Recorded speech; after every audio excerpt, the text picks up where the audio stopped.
I'm Cape Jewel, and this is Comic Smack, your weekly, daily, all the time, anytime comic show where I give you your fix of everything you need to know from the world of comic books and superheroes. And on today's show, we're taking a closer look at Deadpool, issue number 18.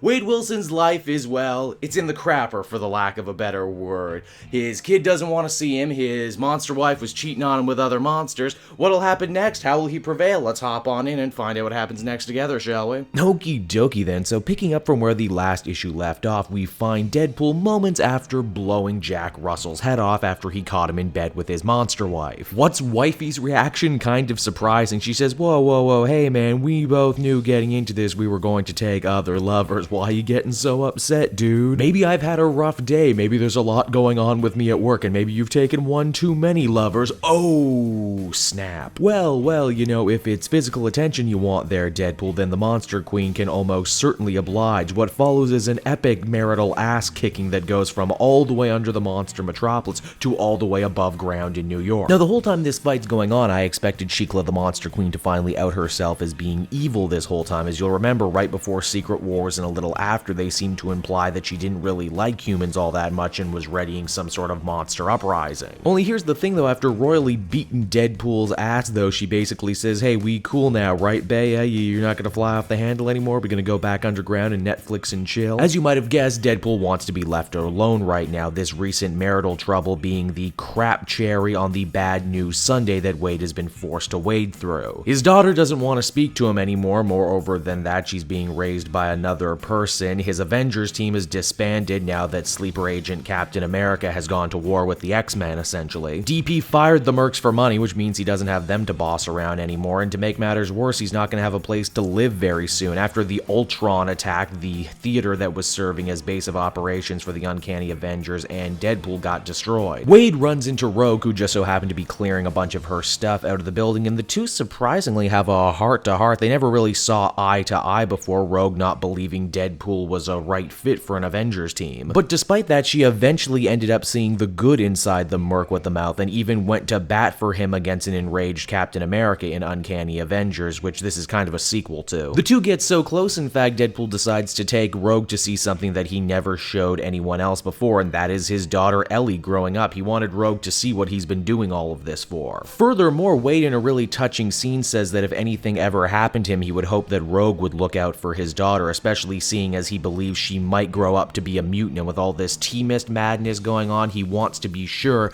that Ellie has a strong mutant like Rogue in her corner. And yeah, that's basically where the comic ends. It's a feel-good, feel-bad kind of issue where Deadpool looks at these smoldering remains of what was his life and says, man, this is pretty screwed up, but I'm coming back, I always do. Deadpool number 18 was in my mind a really strong issue, and in fact a pretty good exclamation mark to this all-new, all-different Marvel era for Deadpool, which in my mind was shaky but had some good moments. Well, I'm sure some people would argue with me, and it's their right to do so, but I personally believe that Jerry Duggan is the definitive Deadpool writer for this generation. But not for his ability to write a funny Deadpool. No, what I like about Duggan's interpretation of the character is when things get really sad. Wade is a tragic clown. He makes us laugh, he makes us smile, even when he's crying on the inside, and I think there's something really fascinating about that. Also, good job tying this story into the greater Civil War too, and also what was happening in Uncanny Avengers at this time. That's not an easy act to pull off, and yet there it is. Overall, I would give this one a 9 out of 10. What's next for Deadpool? Well, we get to check back in on the Deadpool 2099 story, so be sure to keep your eyes peeled to the channel for that one. Hey everyone, thanks so much for watching my newest video. I hope you enjoyed it, and while you're here, why not check out another video I have on offer, or maybe if you're feeling in a supportive mood, you want to like or subscribe. And if you want to support the creation of more videos just like this one, then please by all means check out the Cape Jewel Patreon. A little bit goes a very long way, and I will see you all next time.